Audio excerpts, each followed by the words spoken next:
Très bien, on a vu comment récupérer du coup la date grâce à cette fameuse fonction.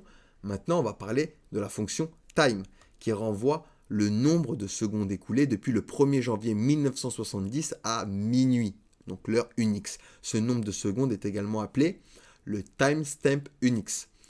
La fonction time peut être utilisée pour obtenir l'heure actuelle du serveur web ou pour effectuer des calculs de temps. Par exemple, si vous avez besoin de calculer la différence entre deux moments dans le temps, vous pouvez utiliser la fonction time pour obtenir les timestamps Unix correspondants et effectuer les soustractions qui correspondent. Par exemple, hop, on s'efface tout ça.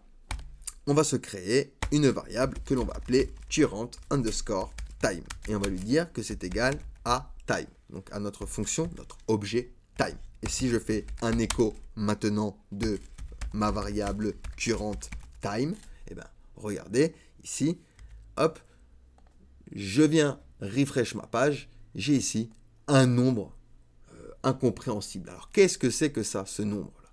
Eh bien, ce nombre, c'est le nombre de secondes qui est écoulé depuis le 1er janvier 1970 à minuit jusqu'à aujourd'hui. D'accord? Donc c'est un peu l'année zéro d'Internet.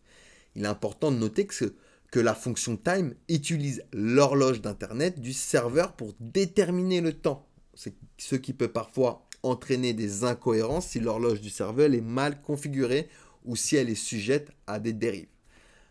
Dans de tels cas, il peut être préférable d'utiliser une source de temps externe comme une horloge atomique pour obtenir une mesure plus précise du temps.